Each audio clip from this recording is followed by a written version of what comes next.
चिन्मय,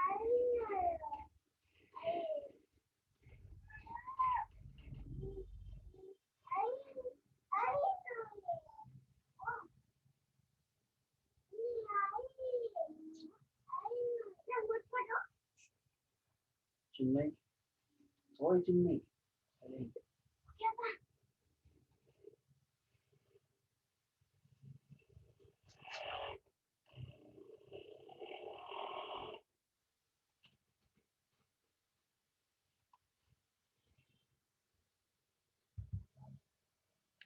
हरि ओम।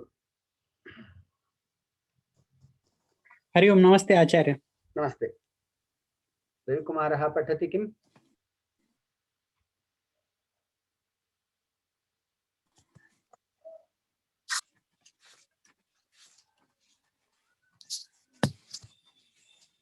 रविकुमार,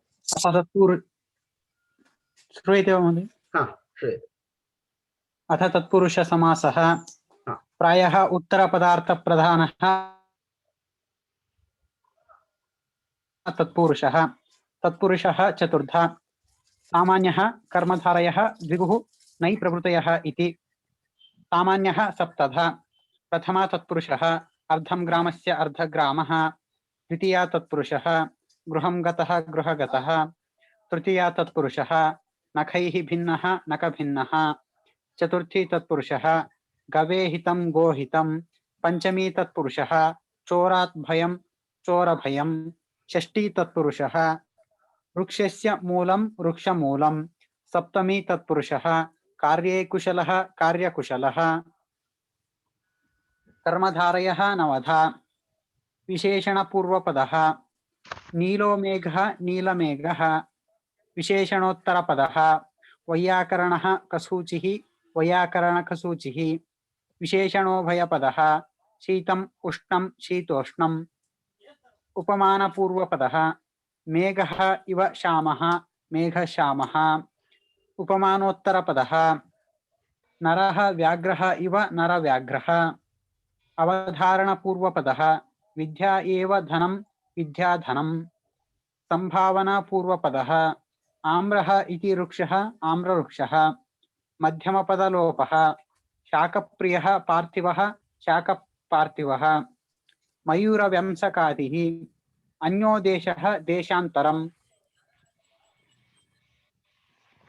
अथ द्विगुः। द्विगुः त्रिधा। समाहार द्विगुः त्रयाणां लोकानां समाहारः त्रिलोकी। तद्धितार्थद्विगुः षण्णां मातॄणाम् अपत्यां षाण्मातुरः। उत्तरपदद्विगुः पञ्चगावः धनं यस्य सः पञ्चगावधनः। नै प्रभृतयः नै समासः न धर्मः अधर्मः। कुसमासः कुत्सितः पुरुषः कुपुरुषः। गतिसमासः अशुक्लं शुक्लं कृत्वा शुक्लीकृत्य। प्रादिसमासः प्रगतः आचार्यः प्राचार्यः। अतिक्रान्तः देवम् अतिदेवः। निष्कान्तः वाराणस्याः निर्वाराणसिः। उपपदसमासः कुम्भं करोति इति कुम्भकारः। सागरी,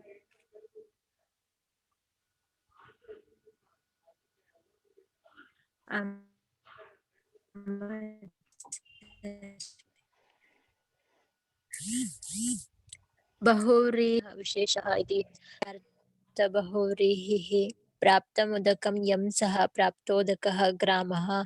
तृतीयार्थबहुव्रीहिः पीतं क्षीरं येन सः पीतक्षीरः बालः। चतुर्थ्यर्थबहुव्रीहिः दत्तः पशु यस्मै सः दत्तपशुः रुद्रः। पंचम्यर्थबहुव्रीहिः उद्धृतस्मात् सः उद्धृतजलः कूपः। षष्ट्यर्थबहुव्रीहिः पीतमम्बरं येन सः पीताम्बरः हरिः। सप्तम्यर्थबहुव्रीहिः बहूनि फलानि यस्मिन् सः। हरि ओम्। ಹೇಳ್ತಾ ಇದೆ ಒಂದು ಸ್ವಲ್ಪ ಸ್ಲೈಡ್. बहूनि फलानि यस्मिन् सः बहुफलः वृक्षः। इदानीं लता भगिनी पठति वा? Okay sir.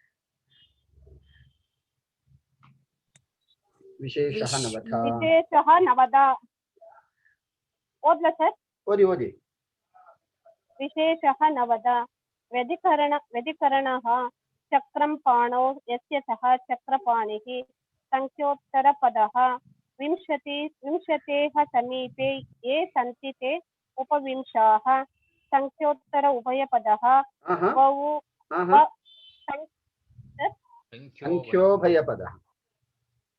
संख्योभयपदः द्वौ वा त्रयोः वा द्वित्रः। सः पूर्वपदः शिष्येण सह वर्तते इति सशिष्यः। व्यतिहारलक्षणः केशेषु गृहीत्वा इदं युद्धं प्रवृत्तं केशा केशि। तिदन्तराललक्षणः दक्षिणस्याः पूर्वस्याः दिशोः यदान्तरालं दक्षिणपूर्व नै बहुर्वीहिः। अविद्यमानः पुत्रः यस्य सः अपुत्रः प्रादिबहुर्वीहिः।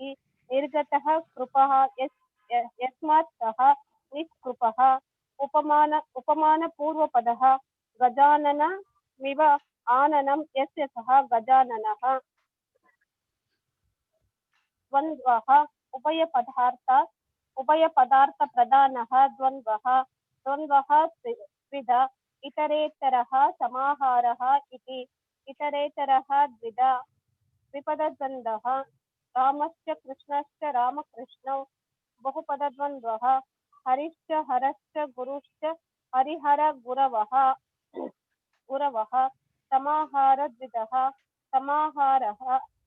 समाहारः संज्ञा च परिभाषा च अनयोः समाहारः संज्ञापरिभाषं। नित्यसमाहारः पाणि च पादौ च एतेषां समाहारः पाणिपादम्। अव्ययी ओद्ला सर? विद्याधरे पठति किम्? ನೋಡಿ ನಿನ್ನೆ ಅವ್ರದ್ದು ಧ್ವನಿ ಸ್ಪಷ್ಟ ಕೇಳಲಿಲ್ಲ, ಪ್ರಯತ್ನ ಮಾಡೋಣ, ಇಲ್ಲ ಅಂದ್ರೆ ಮುಂದೆ ನಾನೇ ಓದ್ತೀನಿ ಸರ್. ಓದಿ ಮೇಡಮ್. ಅವ್ಯಯೀ ಭಾವಃ पूर्वपदार्थ प्रधानः अव्ययी भावः प्रायः त्रिंशद् समीपार्थकः कृष्णस्य समीपम् उपकृष्णम् अभावार्थकः मक्षिकाणाम् अभावः निर्मक्षिकम् योग्यार्थकः रूपस्य योग्यम् अनुरूपम् दीप्तार्थकः दिनं दिनं प्रति प्रतिदिनं पदार्थानति वृत्तयार्थकः शक्तिम् अनतिक्रम्य यथाशक्तिः मर्यादार्थकः आमुक्तिः संसारः अभिविद्यार्थकः बालेभ्यः आबालं हरिभक्तिः अभिमुख्यार्थकः अग्निम् अभ्यग्नि मात्रार्थकः शाकस्य लेशः शाकप्रति अवधारणार्थकः यावन्तः श्लोकः यावत् श्लोकं पारे शब्दयुक्ताः पारे समुद्रस्य पारे समुद्रं मध्ये शब्दयुक्ताः मध्ये गंगायाः मध्ये गंगम। उत्तम। Page number 56.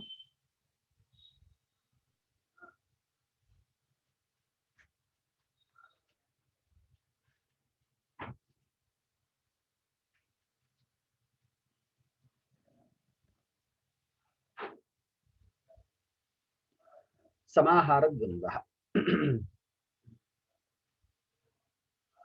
संज्ञाश्च परिभाषाश्च एतासां समाहारः संज्ञापरिभाषम्. ಸಮಾಹಾರದ್ವಂದ್ವದಲ್ಲಿ ಸಮೂಹದ ವಾಚಕವಾದಂತಹ ಏಕವಚನ ಇರುತ್ತದೆ. ಆದ್ದರಿಂದ ಇಲ್ಲಿ ನಮಗೆ ಏಕವಚನ ಅಂತ ರೂಪ ಗೋಚರ ಆಗುತ್ತೆ. ಇದಕ್ಕೆ ಒಂದು ಸಣ್ಣ ಟಿಪ್ಪಣಿಯನ್ನು ಕೊಟ್ಟಿದ್ದಾರೆ. ಸಂಜ್ಞಾಶ್ಚ ಪರಿಭಾಷಾಶ್ಚ ಸಂಜ್ಞಾ ಪರಿಭಾಷಾಃ ಇತಿ ಇತರೇತರೋಪಿ ಭವತಿ ಏವಂ ಘಟಪಟೌ. ವಕ್ತುರಿಚ್ಛಾ ಅತ್ರ ಪ್ರಧಾನ ವರ್ತತೆ. वक्ता यदि समूहं विवक्षति तर्हि समाहार द्वन्द्वः संभवितुं द्वन्द्वं संभावयितुं शक्यते. ಇಲ್ಲಿ ಪೃಥಕ್ ಆಗಿ ಅವನು ವಕ್ತಾ ಆಗಿದ್ದವನು ಅದರ ವಿವಕ್ಷೆಯನ್ನ ಇಷ್ಟಪಟ್ಟರೆ ಆಗ ಸಂಜ್ಞಾಶ್ಚ ಪರಿಭಾಷಾಶ್ಚ ಸಂಜ್ಞಾ ಪರಿಭಾಷಾಃ ಅಂತೇಳಿ ಇತರೇತರ ದ್ವಂದ್ವವನ್ನು ಮಾಡಬಹುದು. ಇಲ್ಲಿ ವಕ್ತುರಿಚ್ಛಾ ಪ್ರಮುಖ ಆಗುತ್ತೆ ಅನ್ನುವಂತಹ ವಿಚಾರವನ್ನು ಹೇಳ್ತಾ ಇದ್ದಾರೆ. ಎರಡೂ ಸರಿಯಾಗುತ್ತೆ. ಸಂಜ್ಞಾಶ್ಚ ಪರಿಭಾಷಾಶ್ಚ ಸಂಜ್ಞಾ ಪರಿಭಾಷಂ ಸಂಜ್ಞಾಶ್ಚ ಪರಿಭಾಷಾಶ್ಚ ಸಂಜ್ಞಾ ಪರಿಭಾಷಾಃ ಇತರೇತರ ದ್ವಂದ್ವ. ಹೀಗೆ ಘಟಶ್ಚ ಪಟಶ್ಚ ಅನಯೋಃ ಸಮಾಹಾರಃ ಘಟಪಟಂ. ಘಟಪಟಂ ಅಂತಲೂ ಮಾಡಬಹುದು ಅಥವಾ ಘಟಶ್ಚ ಪಟಶ್ಚ ಅನಯೋಃ ಸಮಾಹಾರ ಘಟಪಟೌ ಅಂತಲೂ ಮಾಡಬಹುದು. ಇಲ್ಲಿ ಏಕವಚನ ಮಾಡಿದಾಗ ಸಮಾಹಾರ ದ್ವಂದ್ವದಲ್ಲಿ ಒಂದು ವಿಶೇಷ ಅಂಶ ಏನು ಅಂದ್ರೆ, ನಾವು ವಿಗ್ರಹದಲ್ಲಿ ಅದರ ಏಕವಚನವೋ ದ್ವಿವಚನವೋ ಅನ್ನುವಂತಹ ಭಾನ ಅಸ್ಪಷ್ಟವಾಗಿರ್ತದೆ. ಆದ್ರೆ ಇತರೇತರ ದ್ವಂದ್ವ ಮಾಡಿದಾಗ ಘಟಶ್ಚ ಪಟಶ್ಚ ಘಟಪಟೌ ಅಂತ ಮಾಡಿದಾಗ ಏಕಃ ಘಟಃ ಏಕಃ ಪಟಃ ವರ್ತತೆ ಇತಿ ಸ್ಪಷ್ಟಂ ಭಾನಂ ಪ್ರತೀಯತೆ ಸಂಜಾಯತೆ. ಇನ್ನು ನಿತ್ಯ ಸಮಾಹಾರ ಪಾಣಿ ಚ ಪಾದೌ ಚ ಏತೇಷಾಂ ಸಮಾಹಾರಃ ಪಾಣಿಪಾದಂ. ಇದ್ರ ಬಗ್ಗೆ ಹಿಂದೆ ನಾವು ಚರ್ಚೆ ಮಾಡಿದ್ವಿ. ಇಲ್ಲೂ ಕೂಡ ಒಂದು ಸಣ್ಣ ನೋಟ್ ಕೊಟ್ಟಿದ್ದಾರೆ. ದ್ವಂದ್ವಶ್ಚ ಪ್ರಾಣಿತೂರ್ಯ ಸೇನಾಂಗಾನಾಂ ಪ್ರಾಣ್ಯಂಗಾನಾಂ ತೂರ್ಯಾಂಗಾನಾಂ ಸೇನಾಂಗಾನಾಂಚ ದ್ವಂದ್ವಃ ನಿತ್ಯಂ ಏಕವತ್ ಸ್ಯಾತ್. ಪ್ರಾಣಿಯ ಅಂಗ ಅಥವಾ ತೂರ್ಯಾಂಗ ಸೇನಾಂಗ ಇವುಗಳಿದ್ದಾಗ ನಿತ್ಯವಾಗಿ ಏಕವಚನ ಆಗಬೇಕು ಅಂತ ಹೇಳಿ ಒಂದು ನಿಯಮ. ದ್ವಂದ್ವಶ್ಚ ಪ್ರಾಣಿತೂರ್ಯ ಸೇನಾಂಗಾನಾಂ ಅನ್ನುವಂತಹ ಸೂತ್ರವನ್ನು ಆಶ್ರಯಿಸಿ ಈ ನಿಯಮವನ್ನು ಹೇಳ್ತಾ ಇದ್ದಾರೆ. ನಿತ್ಯಂ ಏಕವತ್ ಸ್ಯಾತ್. ಅಲ್ಲೂ ಕೂಡ ಏನು ಏಕವಚನ ರೂಪ ಕಾಣ್ಲಿಕ್ಕೆ ಸಾಧ್ಯ ಆಗ್ತದೆ. ಆದ್ರಿಂದ ಪಾಣೀಚ ಎರಡು ಕೈಗಳು, ಪಾಣಿ ಅಂದ್ರೆ ಇಲ್ಲಿ ದ್ವಿವಚನ, ಇದು ಪಾಣಿ ಪಾಣಿ ದ್ವಿವಚನ. ಪಾದವು ಎರಡು ಕಾಲುಗಳು, ಕೈ ಕಾಲುಗಳನ್ನು ತೊಳೆದುಕೊಂಡು ಬಾ ಅಂತ ಹೇಳುವಂತಹ ಸಂದರ್ಭದಲ್ಲಿ ಪಾಣಿಪಾದಂ ಪ್ರಕ್ಷಾಲ್ಯ ಆಗಮ್ಯತಾಂ. ಸೊ ಇಲ್ಲಿ ಏಕವಚನ ರೂಪ ನಮಗೆ ಈ ಒಂದು ನಿತ್ಯ ಸಮಾಹಾರದಲ್ಲಿ ಸಿದ್ಧಿ ಆಗ್ತದೆ. ಮಾರ್ದಂಗಿಕಾಶ್ಚ ಪಾಣವಿಕಾಶ್ಚ ಏತೇಷಾಂ ಸಮಾಹಾರಃ ಮಾರ್ದಂಗಿಕ ಪಾಣವಿಕಂ. ಇನ್ನು 35 ಮತ್ತು 36 ಎರಡಕ್ಕೂ ಇದೇ ನೋಟ್ ಬರ್ತದೆ. ರಥಿಕಾಶ್ಚ ಅಶ್ವಾರೋಹಾಶ್ಚ ಏತೇಷಾಂ ಸಮಾಹಾರಃ ರಥಿಕಾಶ್ವರೋಹಂ. ಸೊ ಪ್ರಾಣ್ಯಂಗ ಇರ್ಲಿ, ತೂರ್ಯಾಂಗ ಇರ್ಲಿ, ಸೇನಾಂಗ ಇರ್ಲಿ. ಸೊ ಇಂತಹ ಮೂರು ಸಂದರ್ಭದಲ್ಲೂ ಕೂಡ ನಮಗೆ ಏಕವಚನ ಅಂತವಾದಂತಹ ನಿತ್ಯ ಸಮಾಹಾರ ದ್ವಂದ್ವವನ್ನೇ ನಾವು ಮಾಡಬೇಕು ಅನ್ನುವಂಥದ್ದು ಈ ಸೂತ್ರದ ಒಂದು ವ್ಯಾಪ್ತಿ. ಇನ್ನು ವಿಸ್ತಾರವಾಗಿ ನಾವು ಸಿದ್ಧಾಂತ ಕೌಮುದಿಯಲ್ಲಿ ಓದೋರಿದ್ದೇವೆ. ಇಲ್ಲಿ ಸ್ಥೂಲವಾಗಿ ಹೇಳಲಿಕ್ಕೆ ಇಷ್ಟಪಡ್ತೇನೆ. ಸರ್, ತೂರ್ಯಾಂಗ ಮತ್ತೆ ಸೇನಾಂಗ ಅಂದ್ರೇನು? ಇಲ್ಲಿ ಆಮೇಲೆ ತೂರ್ಯಾಂಗ ಮತ್ತೆ ಸೇನಾಂಗ ಅಂದ್ರೆ ಸೇನಾ ಈಗ ಯಾವುದು ಅಶ್ವ, ಗಜ, ರಥ, ಪದಾತಿ ಈ ರೀತಿಯ ಅಂಗಗಳಿರುತ್ತಲ್ಲ ಅದನ್ನ ಸೇನಾಂಗ ಅಂತ ಕರೀತಾರೆ. ತೂರ್ಯಾಂಗ ಇಲ್ಲಿ ಮಾರ್ದಂಗಿಕಾಹ ಪಾಣವಿಕಾಶ್ಚ ಅಂತ ಇದೆ. ಈ ಶಬ್ದಕ್ಕೆ ಒಂದು ನಿಮಿಷ, ಇಲ್ಲಿ ನಂದು ಸ್ಕ್ರೀನ್ ಶೇರ್ ಆಗ್ತಾ ಇದೆಯಾ? ಆಗ್ತದೆ.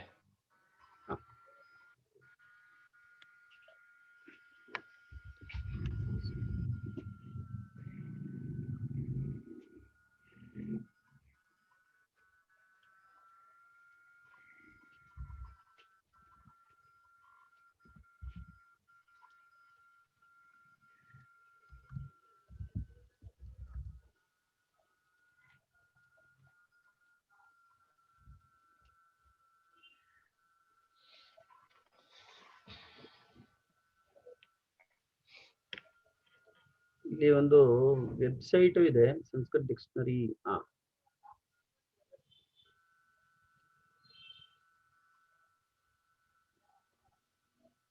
spokensanskrit.org ಅನ್ನುವಂತಹ ಒಂದು ವೆಬ್ಸೈಟ್ ಇದೆ.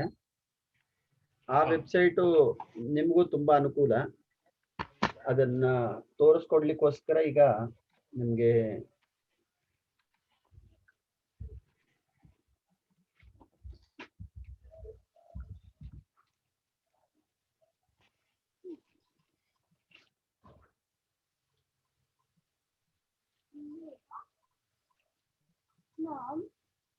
ನಿಮಗೆ ಕಾಣ್ತಾ ಇದೆ ಅಂತ ಭಾವಿಸ್ತೇನೆ. ಇಲ್ಲ ಕಾಣ್ತಾ ಇಲ್ವಾ? ಇಲ್ಲ ಇಲ್ಲ ಇದ್ರ ಸ್ಕ್ರೀನ್ ಇಲ್ಲ. ಕಾಣ್ತಾ ಇದೆ ಅಂತ ಹೇಳ್ದಂಗಾಯ್ತು, ಅದಕ್ಕೋಸ್ಕರ. ಇಲ್ಲ ಆ ಸ್ಕ್ರೀನ್ ಕಾಣಿಸ್ತಿತ್ತು. ಈಗ ಕಾಣ್ತಾ ಇದೆಯಾ? ಇಲ್ಲ ಬ್ಲ್ಯಾಂಕ್ ಇದೆ ನೋಡಿ. ಇಲ್ಲ ಏನಿಲ್ಲ. ಇಲ್ಲಿ ಬಂತು. ಬಂತಾ? ಬಂತು ಬಂತು. ಇಲ್ಲಿ spokensanskrit.org spokensanskrit.org ಇದು ತುಂಬಾ ಒಳ್ಳೆಯ ವೆಬ್ಸೈಟ್ ಅಂತ ನನ್ನ ಗಮನಕ್ಕೆ ಬಂದಿರುವಂತಹ translation, particularly Sanskrit to English ಅಥವಾ ಇಂಗ್ಲಿಷ್ ಟು ಸಂಸ್ಕೃತಿಗೆ ಇದು ಚೆನ್ನಾಗಿದೆ ಅಂತ ಕಾಣ್ತದೆ. ಇದರಲ್ಲಿ ನಾನು ಮಾರ್ದಂಗಿಕ ಅಂತ ಇಲ್ಲಿ ಬರೆದಿದ್ದೇನೆ. ಪ್ರಾಯಶಃ ನಿಮ್ಗೆ ಇಲ್ಲಿ ಕಾಣ್ಲಿಕ್ಕೆ ಸಾಕು. ಇದೆ ಇದೆ ಕಾಣ್ತಾ ಇದೆ. ಸೊ ಮಾರ್ದಂಗಿಕ ಅನ್ನೋ ಶಬ್ದಕ್ಕೆ ಡ್ರಮ್ಮರ್, ಇಲ್ಲಿ ನಿಮ್ಗೆ ಆಂಗ್ಲ ಭಾಷೆಯ ಅರ್ಥ ಇಲ್ಲಿ ಕಾಣ್ತದೆ. ಈ ವೆಬ್ಸೈಟ್ ಅನ್ನ ನೀವು ನೋಟ್ ಮಾಡಿ ಇಟ್ಕೊಳ್ಳಿ. ಈ ತರದ್ದು ಯಾವುದೇ ನಿಮ್ಗೆ ವೆಬ್ಸೈಟ್ಸ್ ಇದ್ರೂ ಕೂಡ ಅದು ನಿಮ್ಗೂ ಅನುಕೂಲ ಆಗುತ್ತೆ. ಸೊ ಪ್ರಾಯಶಃ ಇಲ್ಲಿ ತುರ್ಯಾಂಗಾನಾಂ ಅಂದ್ರೆ ಯಾರು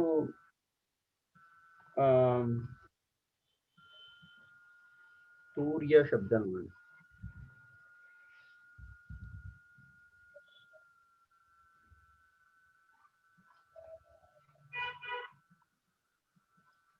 ಮ್ಯೂಸಿಕಲ್ ಇನ್ಸ್ಟ್ರೂಮೆಂಟ್ ಅಂತ ಕೊಟ್ಟಿದ್ದಾರೆ.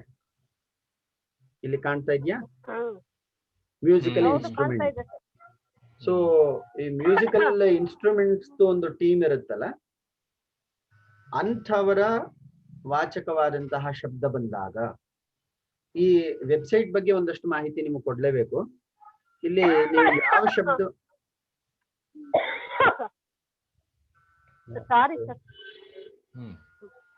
ಒಂದು ನಿಮಿಷ ನೀವು ಮ್ಯೂಟ್ ಮಾಡ್ಕೊಂಡ್ರೆ ಅನುಕೂಲ. ಫೈನ್. ಸರಿ ಸರಿ. ಇಲ್ಲಿ ನೀವು ಯಾವ ಶಬ್ದವನ್ನ ಟೈಪ್ ಮಾಡ್ತಿರೋ ಅದಕ್ಕೆ ಪೂರಕವಾಗುವಂತಹ ಲಿಸ್ಟ್ ನಿಮ್ಗೆ ಇಮಿಡಿಯೇಟ್ ಆಗಿ ಸಿಗುತ್ತೆ. ಉದಾಹರಣೆಗೆ ನೋಡಿ, ಪಾಣವಿಕಾಹ ಅಂತಿದೆ.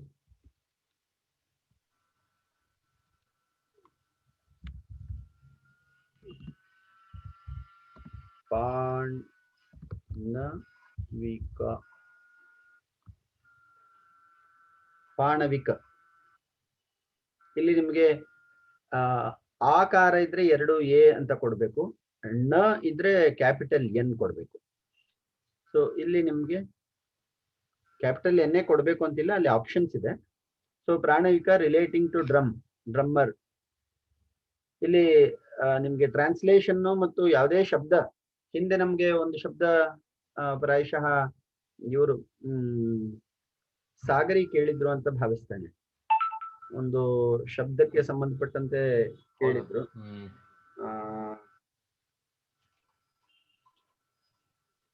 ಆಗ ಶಬ್ದಕ್ಕೆ ಯಾವುದು ಜ್ಞಾಪಕ ಇದೆಯಾ? ಸಾಗರಿ ಲಕ್ಷಣದ ಬಗ್ಗೆ ಹೇಳ್ಬೇಕಾದ್ರೆ ಅತಿವ್ಯಾಪ್ತಿ. ಒಂದು ಶಬ್ದ ಜಿಜ್ಞಾಸೆ. ಆ ಶಬ್ದ ನಂಗೆ ಗೊತ್ತಾಗ್ಲಿಲ್ಲ, ಅದ್ರ ಅರ್ಥ ಗೊತ್ತಾಗ್ಲಿಲ್ಲ, ಆಮೇಲೆ ನೋಡುವ ಅಂತ ಹೇಳಿ ನಾನು ಅದನ್ನ ಹೇಳಿದ್ದೆ. ನೋಡೋಣ, ಈ ವೆಬ್ಸೈಟ್ ಅನ್ನ ನೀವು ರೆಫರೆನ್ಸ್ ಆಗಿ ಇಟ್ಕೊಳ್ಳಿ. ಇದು ತುಂಬಾ ಯೂಸ್ಫುಲ್ ವೆಬ್ಸೈಟ್ಸ್ ಅಂತ one of the useful websites, particularly for Sanskrit to English ಟ್ರಾನ್ಸ್ಲೇಷನ್ಗೆ ಒಂದು ಒಳ್ಳೆ ವೆಬ್ಸೈಟ್ ಅಂತ ಕಾಣುತ್ತೆ. You can always depend upon this. ಇದೇ ತರ ಇನ್ನು ಅನೇಕ ವೆಬ್ಸೈಟ್ಸ್ ಇದೆ, ನೀವು ಅದನ್ನ ಆಶ್ರಯಿಸ್ಕೊಳ್ಬಹುದು, ಏನು ಸಮಸ್ಯೆ ಇಲ್ಲ. ಸೊ ಈಗ ನಾವು ಕೂಡ ಇಲ್ಲಿ ನಮ್ಗೆ ಯಾವುದೇ ಉದಾಹರಣೆಗಳಲ್ಲಾಗಬಹುದು, ನಿಮ್ಗೆ ಶಾಸ್ತ್ರೀಯವಾಗಿ ತುಂಬಾ ಶಾಸ್ತ್ರೀಯವಾಗಿ ಹೆಲ್ಪ್ ಆಗುತ್ತೆ ಅಂತ ಹೇಳಿಲ್ಲ ನಾನು. ಶಬ್ದಗಳಿಗೆ ಸಂಬಂಧಪಟ್ಟಂತೆ ಅರ್ಥಗಳನ್ನ ಗ್ರಹಿಸ್ಲಿಕ್ಕೆ ಅದು ಸಹಾಯ ಆಗುತ್ತೆ. ಸೊ ಈ ವಾದ್ಯವೃಂದ ತುರ್ಯಾಂಗಾನಾಮ್ ಅನ್ನೋ ಶಬ್ದಕ್ಕೆ ಪ್ರಾಯಶಃ ಇಲ್ಲಿ ಈಗ ನಾವು ನೋಡಿದ ಎರಡು ಏನು ಅರ್ಥಗಳನ್ನ ಗಮನದಲ್ಲಿ ಇಟ್ಕೊಂಡು ನೋಡೋದಾದ್ರೆ ವಾದ್ಯವೃಂದ ಅಂತ ಭಾವಿಸಬಹುದು. ಸೊ ಪ್ರಾಣ್ಯಂಗ ಅಂದ್ರೆ ಯಾವುದೇ ಜೀವಿಯ ಅಂಗವನ್ನ ಹೇಳಬೇಕಾದ್ರೆ ತೂರ್ಯಾಂಗ ವಾದ್ಯವೃಂದ, ಹಾಗೆಯೇ ಸೇನಾಂಗ ಸೇನೆಯ ಒಂದು ಭಾಗ, ಇವುಗಳನ್ನು ಹೇಳಬೇಕಾದ್ರೆ ನಿತ್ಯ ಸಮಾಸ ಏಕವತ್ಸ್ಯಾತ್ ಏಕವಚನವೇ ಬರ್ತದೆ ಅಂತ ತಾತ್ಪರ್ಯಾರ್ಥ. ಇನ್ನು ಮುಂದಿಂದು ಧಾನಾಶ್ಚ ಷಷ್ಕುಲ್ಯಶ್ಚ ಏತಾಸಾಂ ಸಮಾಹಾರಃ ಧಾನಾಶಷ್ಕುಲಿ. ಇಲ್ಲಿ ಧಾನ ಶಬ್ದಕ್ಕೆ ನಿಮ್ಮಲ್ಲಿ ಯಾರಾದ್ರೂ ವೆಬ್ಸೈಟ್ ಈಗಾಗಲೇ ಯೂಸ್ ಮಾಡ್ತಿದ್ರೆ you can immediately check for these meanings. ಧಾನ ಅಂದ್ರೆ ಇದಲ್ವಾ, ಕಾಳುಗಳು? ಧಾನ್ಯ ಬೇರೆ, ಧಾನ್ಯ ಬೇರೆ, ಧಾನ ಬೇರೆ. ಧಾನ DHAN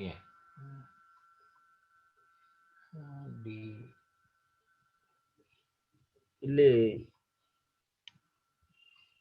ಒಂದ್ ಸ್ವಲ್ಪ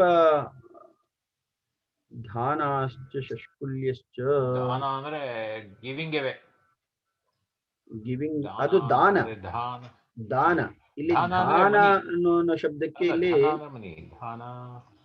ಚೆಸ್ಟ್ ಅನ್ನುವಂತ ಒಂದು ಅರ್ಥ ಕೊಟ್ಟಿದ್ದಾರೆ. ಆದ್ರೆ ಇಲ್ಲಿ ಅನೇಕ ಅರ್ಥಗಳನ್ನು ಕೊಡ್ತಾರೆ. ನಮ್ಗೆ ಯಾವ್ದು ಸರಿ ಆ ಸಂದರ್ಭಕ್ಕೆ ಸರಿ ಆಗ್ತದೆ ಅದ್ ನೋಡ್ಬೇಕಾಗುತ್ತೆ. ಧಾನ ಅಂದ್ರೆ ಹೋಲ್ಡಿಂಗ್ ಅಂತ ಆಗುತ್ತೆ. ಕಾರ್ನ್ ಗ್ರೈನ್ ಅಂತ. ಗ್ರೈನ್ ಆಗುದಿಲ್ಲ, ಅದು ಧಾನ್ಯ ಆಗತ್ತೆ. ಧಾನ್ಯ ಇಲ್ಲ, ಧಾನ ಇಲ್ಲಿ ಕೊಟ್ಟಿರೋದು ಹಾಗೇನೆ. ಧಾನ ಅಂದ್ರೆ ಕಾರ್ನ್, ಗ್ರೈನ್, ಕಡೆಯಲ್ಲಿ ಕೊಟ್ಟಿದ್ದಾರೆ ನೋಡಿ, ಕೊರಿಯಂಡರ್ ಕಡೆಯ ಒಳಗಿದೆ. ಇನ್ನು ಕೆಳಗೆ ಕಾರ್ನ್ ಗ್ರೈನ್ ಅಂತ ಕೊಟ್ಟಿದ್ದಾರೆ. ಕಾರ್ನ್ ಗ್ರೈನ್, ಕೊರಿಯಂಡರ್ ಏನೋ ಕೊಟ್ಟಿದ್ದಾನೆ. ತುಂಬಾ ಅರ್ಥಗಳಲ್ಲಿ ಕೊಟ್ಟಿದ್ದಾರೆ. ಪ್ರಾಯಶಃ ಈ ಧಾನ್ಯ ಅರ್ಥದಲ್ಲಿ ಬರಬಹುದು. ಒಂದ್ಸಲ ನೋಡ್ಬೇಕಿದು, ಯಾಕಂದ್ರೆ ಷಷ್ಕುಲಿ ಚಕ್ಕುಲಿ ಅನ್ನುವಂತಹ ಅರ್ಥವೇ ಆಗ್ತದೆ. ಏತಾಸಾಂ ಸಮಾಹಾರಃ ಧಾನಾಶಷ್ಕುಲಿ. ಹಾಗೆ ಯೂಕಾಶ್ಚ ಲಿಕ್ಷಾಶ್ಚ ಏತಾಸಾಂ ಸಮಾಹಾರಃ ಯೂಕಾಲಿಕ್ಷಂ. ಈ ಶಬ್ದಗಳನ್ನ ನೀವು ಸ್ವಲ್ಪ ಗೂಗಲ್ ಮಾಡಿ. ಕೊಟ್ಟಿದಾರಲ್ಲ ಸರ್ ಟಿಪ್ಪಣಿಯಲ್ಲಿ, ಕೆಳಗಡೆ ಟಿಪ್ಪಣಿಯಲ್ಲಿ 37 ಜಾತಿ ಅಪ್ರಾಣಿನಾಂ ಪ್ರಾಣಿವರ್ಜ್ಯ ದ್ರವ್ಯ ಜಾತಿವಾಚಿನಾಂ ದ್ವಂದ್ವಃ ನಿತ್ಯಂ ಏಕವತ್ಸ್ಯಾತ್. ಇಲ್ಲಿ ಪ್ರಾಣಿತೂರ್ಯ ಸೇನಾಂಗಾನಾಂ ಅನ್ನೋ ಇದರಲ್ಲಿ ಪ್ರಾಣ್ಯಂಗವಾದಂತಹ ಈ ಸಂದರ್ಭಗಳಲ್ಲಿ ಏಕವಚನ ನಿತ್ಯವಾಗಿ ಬರ್ತದೆ. ನಿತ್ಯಂ ಏಕವಚನಂ ಏಕವತ್ಸ್ಯಾತ್ ಅಂತ ಹೇಳಿದ್ರು. ಇಲ್ಲಿ ಜಾತಿ ಅಪ್ರಾಣಿನಾಂ ಪ್ರಾಣಿವರ್ಜ್ಯ ದ್ರವ್ಯ ಜಾತಿವಾಚಿನಾಂ ದ್ವಂದ್ವಃ ನಿತ್ಯಂ ಏಕವತ್ಸ್ಯಾತ್. ಪ್ರಾಣಿವರ್ಜ್ಯವಾಗಿರಬೇಕು ಮತ್ತು ದ್ರವ್ಯ ಜಾತಿವಾಚಿನಾಂ, ದ್ರವ್ಯ ಸೂಚಕವಾದಂತಹ ಶಬ್ದ ಇದ್ದಾಗ ಅಲ್ಲಿ ದ್ವಂದ್ವ ಸಮಾಸ, ನಿತ್ಯ ಸಮಾಹಾರ ದ್ವಂದ್ವ ಉಂಟಾಗ್ತದೆ ಅನ್ನುವಂಥದ್ದು ಮಾತ್ರ ಸೂತ್ರಾರ್ಥ ಕೊಟ್ಟಿದ್ದಾರೆ. ಆದ್ರೆ ಇಲ್ಲಿ ಉದಾಹರಣೆ ಏನಿದೆಯೋ ಈ ಉದಾಹರಣೆಗೆ ನೀವು ಸ್ವಲ್ಪ ಗೂಗಲ್ ಮಾಡಿ, ಅಂದ್ರೆ ಈ ಸ್ಪೋಕನ್ ಸಂಸ್ಕೃತ್.org ಅದನ್ನ ಒಂಚೂರು ನೋಡ್ಬೋದು. ಬೇರೆ ಯಾವುದೇ ಲಿಕ್ಷಾಶ್ಚ ಯೂಕಾಶ್ಚ ಅಂತ ಕೊಟ್ಟಿದ್ದಾರೆ. ಅಹಿಶ್ಚ ನಕುಲಶ್ಚ ಅನಯೋ ಸಮಾಹಾರಃ ಅಹಿನಕುಲಂ. ಅಹಿ ನಾಮ ಸರ್ಪ, ನಕುಲಂ ಅನ್ನೋ ಶಬ್ದಕ್ಕೆ, ನಕುಲಃ ಅನ್ನೋ ಶಬ್ದಕ್ಕೆ ಮುಂಗುಸಿ, ಹಾವು ಮತ್ತು ಮುಂಗುಸಿ ಇವೆರಡರ ಸಮಾಹಾರವನ್ನ ಅಹಿನಕುಲಂ. ಗೌಶ್ಚ ವ್ಯಾಘ್ರಶ್ಚ ಅನಯೋ ಸಮಾಹಾರಃ ಗೋ ವ್ಯಾಘ್ರಂ. ಕಾಕಶ್ಚ ಉಲೂಕಶ್ಚ, ಉಲೂಕ ಅಂದ್ರೆ ಯಾವುದು ಗೂಬೆ, ಕಾಕಶ್ಚ ಉಲೂಕಶ್ಚ ಅನಯೋಃ ಸಮಾಹಾರಃ ಕಾಕೋಲುಕಂ. ಇದು 40ನೇದು ಮುಂದಿನ ಸೂತ್ರವನ್ನು ಹೇಳುತ್ತೆ. ಗಾವಶ್ಚ ಅಶ್ವಾಶ್ಚೇತೇಷಾಂ ಸಮಾಹಾರಃ ಗವಾಶ್ವಂ. ಇಲ್ಲಿ ಗೋ ಮತ್ತು ಅಶ್ವ, ಓಕಾರ ಗೋವಿನಲ್ಲಿರುವಂತಹ ಓಕಾರ ಮತ್ತು ಮುಂದೆ ಅಶ್ವದಲ್ಲಿರುವಂತಹ ಅಕಾರ ಇವೆರಡೂ ಸೇರಿ ಅಲ್ಲಿ ಯಾಂತವಾಂತಾದೇಶ ಸಂಧಿಯಾಗಿ ಓಕಾರದ ಜಾಗದಲ್ಲಿ ಅವು ಆದೇಶ ಆಗಿ ಗವಾಶ್ವಂ ಅಂತ ಆಗುತ್ತೆ. ಪುತ್ರಶ್ಚ ಪುತ್ರೌ ಚ ಅನಯೋಃ ಪುತ್ರಶ್ಚ ಪೌತ್ರಶ್ಚ ಅನಯೋಃ ಸಮಾಹಾರಃ ಪುತ್ರ ಪೌತ್ರಂ. ಇಲ್ಲಿ ನೋಡಿ, ಗವಾಶ್ವ ಪ್ರಭೃತೀನಿ ಚ ಯಥೋಚ್ಚಾರಿತಾನಿ ಸಾಧೂನಿ ಸ್ಯುಃ. ಯಥಾ ಉಚ್ಚರಿತಾನಿ ಸಾಧೂನಿ ಸ್ಯುಃ. ಇಲ್ಲಿ ಇನ್ನು ಹಿಂದಿಂದು ನೋಡಿ, ಯೇಷಾಂಚ ವಿರೋಧ ಶಾಶ್ವತಿಕಃ 39. ಅಹಿಶ್ಚ ನಕುಲಶ್ಚ ಅನಯೋಃ ಸಮಾಹಾರಃ ಗೌಶ್ಚ ವ್ಯಾಘ್ರಶ್ಚ ಅನಯೋಃ ಸಮಾಹಾರಃ ಕಾಕಶ್ಚ ಉಲೂಕಶ್ಚ ಅನಯೋಃ ಸಮಾಹಾರ. ಯಾರ ವಿರೋಧವು ಶಾಶ್ವತಿಕವಾಗಿರುತ್ತದೋ, ಹಾವು ಮತ್ತು ಮುಂಗುಸಿಯಂತೆ ಇದ್ದಾರೆ ಅಂತ ಲೋಕದಲ್ಲೂ ಪ್ರಯೋಗ ಮಾಡ್ತಾರೆ. ಅಂದ್ರೆ ಪರಸ್ಪರ ಬದ್ಧವೈರಿಗಳು ಅನ್ನುವಂತಹ ಅರ್ಥದಲ್ಲಿ ಲೋಕದಲ್ಲೂ ಪ್ರಯೋಗ ಇದೆ. ಅಂತಹ ಸಂದರ್ಭದಲ್ಲೂ ಕೂಡ ಸಮಾಹಾರದಿಂದ ಮಾಡ್ತಾರೆ.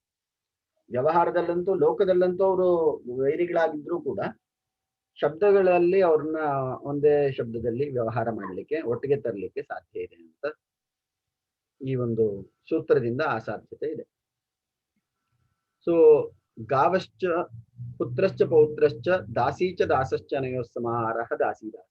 ಇಲ್ಲಿ ಸಮಾಹಾರದ್ವಂದ್ವದಲ್ಲಿ ಒಂದೊಂದಕ್ಕೂ 3 ಉದಾಹರಣೆಗಳನ್ನು ಕೊಟ್ಟಿದ್ದಾರೆ. ಸುಮಾರು 7-8 ಸೂತ್ರಗಳು ಇಲ್ಲಿ ಸಮಾಹಾರದ್ವಂದ್ವದಲ್ಲಿ ನಮಗೆ ಕಾಣಲ್ಪಡುತ್ತದೆ. ಇನ್ನು ಅವ್ಯಯೀ ಭಾವ ತುಂಬಾ ಮಹತ್ತರವಾದಂಥದ್ದು. ಯಾಕಂದ್ರೆ ನಿಮಗೆ ಸಿದ್ಧಾಂತ ಕೌಮುದಿಯಲ್ಲಿ ಮೊದಲು ನಾವು ಅಧ್ಯಯನ ಮಾಡುವಂಥದ್ದು ಅವ್ಯಯೀ ಭಾವ.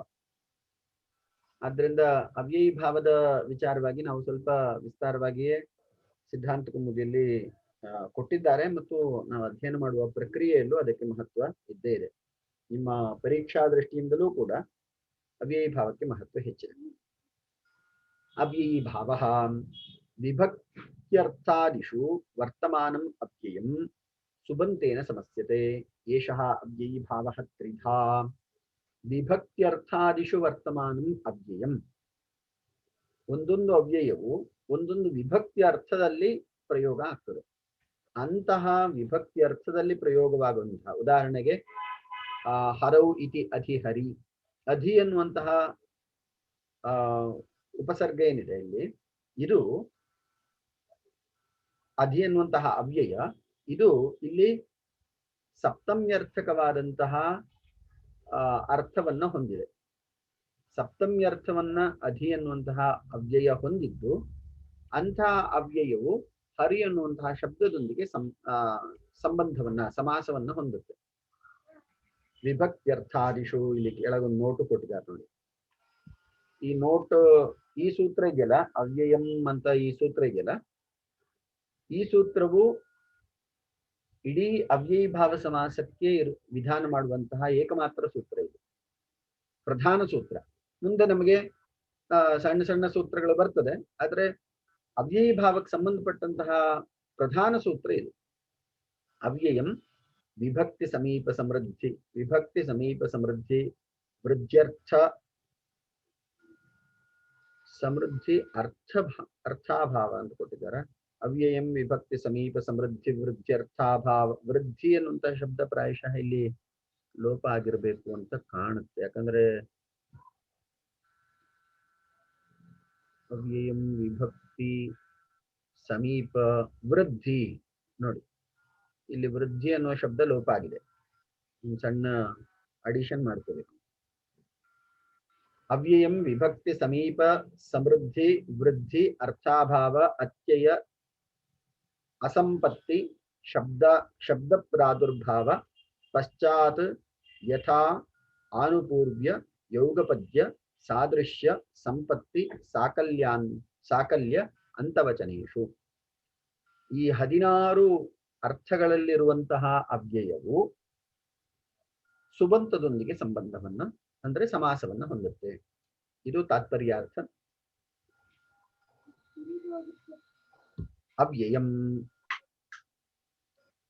ಎಂಥ ಇಲ್ಲಿ ಉದಾಹರಣೆ ಕೊಡ್ತಾರೆ. ಅದಕ್ಕೆ ಮುಂಚೆ ಒಂದ್ ಸ್ವಲ್ಪ ಅಲ್ಲಿ ಪೀಠಿಕಾ ದೃಷ್ಟಿಯಿಂದ ಒಂದಷ್ಟು ವಿಚಾರಗಳಿದೆ. ಏಷಃ ಅವ್ಯಯೀ ಭಾವಃ ತ್ರಿಧಾ: ಅವ್ಯಯ ಪೂರ್ವಪದಃ, ಅವ್ಯಯ ಉತ್ತರಪದಃ, ಅವ್ಯಯ ಉತ್ತರಪದ ರಹಿತಶ್ಚೇತಿ.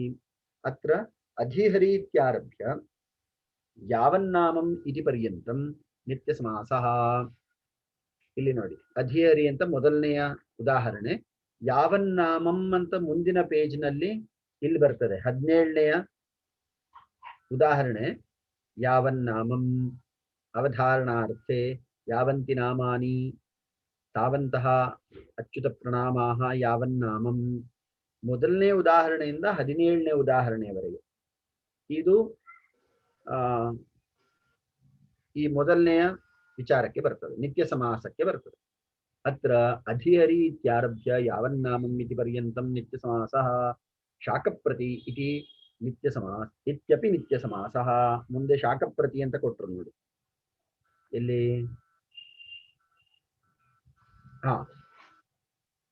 21ನೇದು ಮಾತ್ರಾರ್ಥೆ ಶಾಕಸ್ಯ ಲೇಷಃ ಶಾಕಪ್ರತಿ ಅಂತ ಕೊಟ್ರಲ್ಲ, ಇದು ಕೂಡ ನಿತ್ಯ ಸಮಾಸ. ಹಾಗೆಯೇ ಅತಃ ಏಷು ಅಸ್ವಪದ ವಿಗ್ರಹ ಪ್ರದರ್ಶಿತಃ ಅನ್ಯೇತು ವಿಕಲ್ಪೇನ ಭವಂತಿ. ಈ ನಿತ್ಯ ಸಮಾಸದ ಬಗ್ಗೆ ನಮ್ಗೆ ಹಿಂದೆ ನಾವು ಚರ್ಚೆ ಮಾಡಿದಾಗ ಪ್ರಾಯಶಃ ಲತಾ ಮೇಡಮ್ ಈ ಪ್ರಶ್ನೆ ಕೇಳಿದ್ರು ಅಂತ ಅನ್ಕೊಳ್ತೀನಿ. ಪೇಜ್ ನಂಬರ್ 15ರಲ್ಲಿ ನಿಮ್ ಕಡೆ ಪುಸ್ತಕ ಇದ್ರು ಒಂದ್ಸಲ ನೋಡಬಹುದು. ಇಲ್ಲ ಅಂದ್ರೆ ನಾವು ಕೂಡಲೇ ಪೇಜ್ ನಂಬರ್ 15ಕ್ಕೆ ಹೋಗೋಣ.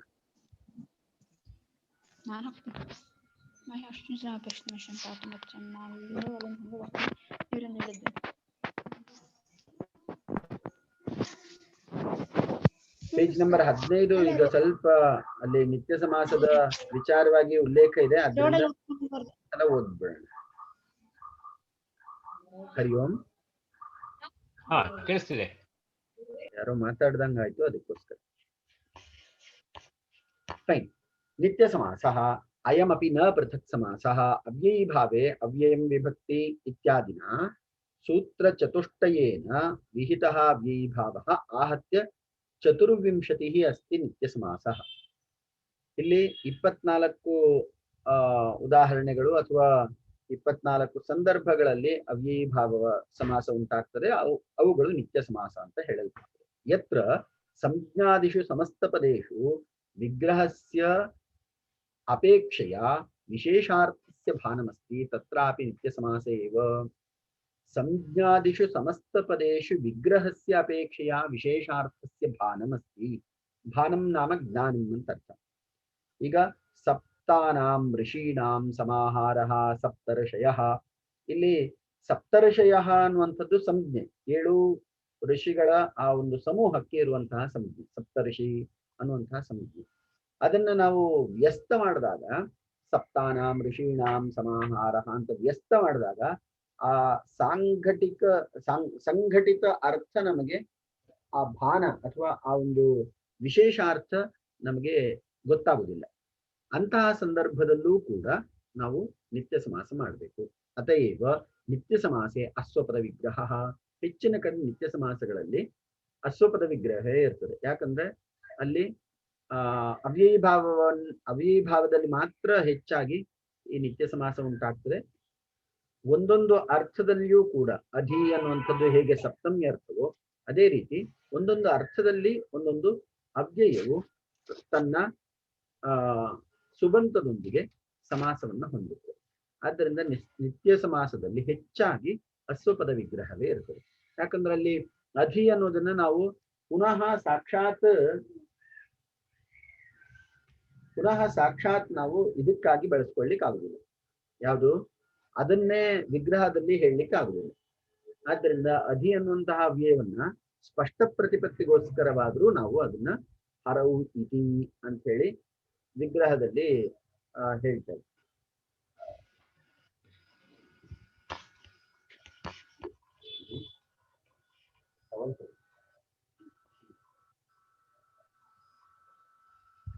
ಇನ್ನು ಮುಂದಿಂದು ಈಗ ಉಪಪದ ಸಮಾಸಾದಿಷು ಯತ್ರ ಅಸ್ವಪದ ವಿಗ್ರಹ ಪ್ರದರ್ಶ್ಯತೆ ತತ್ರಾಪಿ ನಿತ್ಯ ಸಮಾಸತ್ವಮೇವ. ಇನ್ನು ಕೆಲವೊಂದು ಕಡೆ ಅಶ್ವಪದ ವಿಗ್ರಹ ಹೇಳಿದ್ರೂ ಕೂಡ ನಿತ್ಯ ಸಮಾಸವೇ ಅಲ್ಲಿ ಹೆಚ್ಚು ಸೂಕ್ತವಾಗ್ತದೆ ಅಂತ ಹೇಳಿ ನಿತ್ಯ ಸಮಾಸದ ಬಗ್ಗೆ ಇರುವಂತಹ ಈ ಟಿಪ್ಪಣಿ ನಾವು ಈ ಸಂದರ್ಭದಲ್ಲಿ ಪ್ರಮುಖವಾಗಿ ನೋಡ್ಲೇಬೇಕು. ಈಗ ಪುನಃ ನಾವು ಪೇಜ್ ನಂಬರ್ 50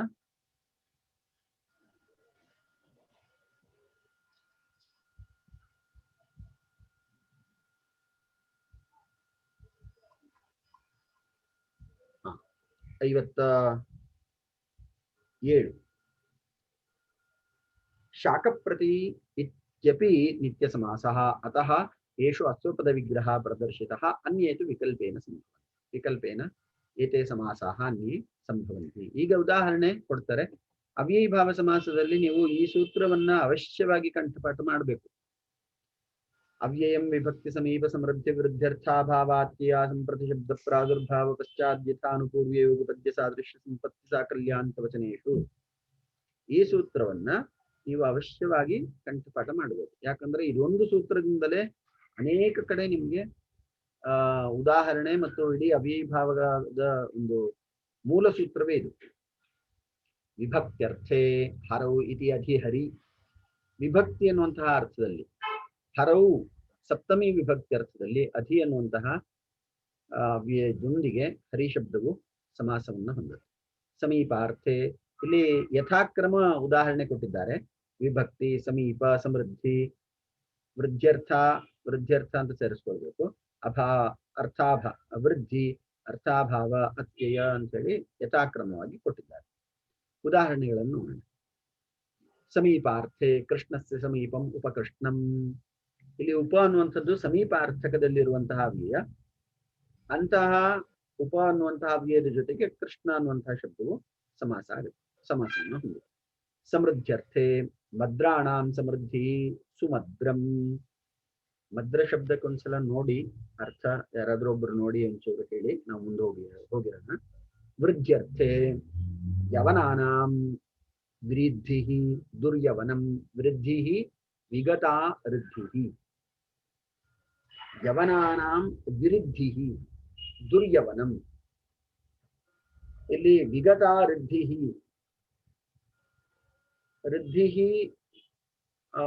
ಯತ್ರ ನ ವರ್ತತೆ ಅಂದ್ರೆ ಯಾರ ಪ್ರಗತಿಯು ಉಂಟಾಗುವುದಿಲ್ಲವೋ ಅಂಥವರು. ದುರ್ಯವನಂ. ಅರ್ಥಾಭಾವ ಅರ್ಥೆ ಮಕ್ಷಿಕಾಣಾಂ ಅಭಾವ ನಿರ್ಮಕ್ಷಿಕಂ. ಇದೇ ಉದಾಹರಣೆಯಲ್ಲೂ ಕೊಟ್ಟಿದ್ದಾರೆ. ನಿರ್ಮಕ್ಷಿಕಂ ಅಂದ್ರೆ ಅಭಾವಾರ್ಥೆ. ನಿರ್ ಅನ್ನುವಂತಹ ವ್ಯಯ ಅಭಾವಾರ್ಥದಲ್ಲಿ ಪ್ರಯೋಗ ಆಗ್ತಾ ಇದೆ. ಅತ್ಯರ್ಥೆ ಅತ್ಯಯಾರ್ಥೆ ಹಿಮಸ್ಯ ಅತ್ಯಯಃ ಅತಿಹಿಮಂ. ಅತ್ಯಯೋ ನಾಮ ಧ್ವಂಸಃ. ಹಿಮಸ್ಯ ಅತ್ಯಯಃ ಅತಿಹಿಮಂ. ಅತಿಹಿಮಂ ಅಂದ್ರೆ ಹಿಮದ ಧ್ವಂಸ ಅಂತ ಅರ್ಥ. ಕನ್ನಡದಲ್ಲಿ ಇದಕ್ಕೆ ವಿಪರೀತವಾದಂತಹ ಅರ್ಥ ಇದೆ. ಹಿಮದ ಬಾಹುಳ್ಯ ಅಥವಾ ಆಧಿಕ್ಯ ಅನ್ನುವಂತಹ ಅರ್ಥವನ್ನ ನಾವು ಕನ್ನಡದಲ್ಲಿ ನೋಡ್ತೇವೆ. ಅಸಂಪತ್ಯರ್ಥೆ ನಿದ್ರಾ ಸಂಪ್ರತಿ ನ ಯುಜ್ಯತೆ ಇತಿ ಅತಿನಿದ್ರಂ. ಯದಾ ಕಕ್ಷ್ಯಾ ಭವತಿ ತದಾ ನಿದ್ರಾ ನ ಯುಜ್ಯತೆ. ನಿದ್ರಾ ಸಂಪ್ರತಿ, ಸಂಪ್ರತಿ ಅಂದ್ರೆ ಈಗ, ಅಧುನಾ, ಏತರ್ಹಿ. ನ ಯುಜ್ಯತೆ ಈಗ ನಿದ್ರೆ ಮಾಡುವ ಕಾಲ ಅಲ್ಲ ಅಂತ ಹೇಳಲಿಕ್ಕೆ ಅತಿನಿದ್ರಂ ಅಂತ ಸಮಾಸ. ಸುರೇಶ್, ಮದ್ರ ಅಂದ್ರೆ ಸಂತೋಷ ಅಂತ. ಸಂತೋಷ ಅಂತನ ಸರ್, ಒಳ್ಳೇದು. ಮದ್ರಾಣಾಂ ಸಮೃದ್ಧಿ ಸುಮದ್ರಂ. ಸಂತೋಷಸ್ಯ ಸಮೃದ್ಧಿ, ಸಂತೋಷಸ್ಯ ಆಧಿಕ್ಯಂ ಸುಮದ್ರಂ. ಧನ್ಯವಾದ. ಇನ್ನು ಮುಂದೆ ಶಬ್ದ ಪ್ರಾದುರ್ಭಾವಾರ್ಥೆ ಹರಿ ಶಬ್ದಸ್ಯ ಪ್ರಕಾಶಃ ಇತಿ ಹರಿ. ಯಥಾ ಹರಿ ಶಬ್ದಸ್ಯ ಸ್ಪಷ್ಟ ಪ್ರತಿಪತ್ತಿಃ ಸ್ಪಷ್ಟಂ ಗ್ರಹಣಂ ಯದಾ ಸಿದ್ಧಂ ಭವತಿ ತದಾ ಇತಿ ಹರಿ ಇತಿ ಪ್ರಯೋಗಃ. ಶಬ್ದ ಪ್ರಾದುರ್ಭಾವಾರ್ಥೆ. ಪ್ರಾದುರ್ಭಾವಃ ನಾಮ ಶಬ್ದಸ್ಯ ಉತ್ಪತ್ತಿ. ಈ ಶಬ್ದೋತ್ಪತ್ತಿಯ ವಿಚಾರವನ್ನ ಹೇಳುವುದಾದ್ರೆ ಇತಿ ಹರಿ, ಹರಿ ಶಬ್ದಸ್ಯ प्रकाशः पूर्वं हरिशब्दः गुप्तः आसीत् यदा अहं मुखतः हरिशब्दम् उच्चारितवान् तदानीं हरिशब्दः प्रादुर्भावं प्राप्तवान् हरिशब्दವು ಆಗ ಉಳಿದವರಿಗೆ ಅದರ ಗ್ರಹಣೆ ಆಗುತ್ತೆ ಇಂತಹ ಹರಿಶಬ್ದस्य ಪ್ರಕಾಶ ನಾಮ ಅಭಿವ್ಯಕ್ತಿ ಇಂತಹ ಸಂದರ್ಭದಲ್ಲಿ ಇತಿ ಹರಿ ಅಂತ ಹೇಳೋದು ಇನ್ನೊಂದ್ಸಲ ಪುನಃ ರೀಜಾಯ್ನ್ ಆಗಬೇಕು ನಮ್ಮ ಸಮಯ ಮುಗಿದಿದೆ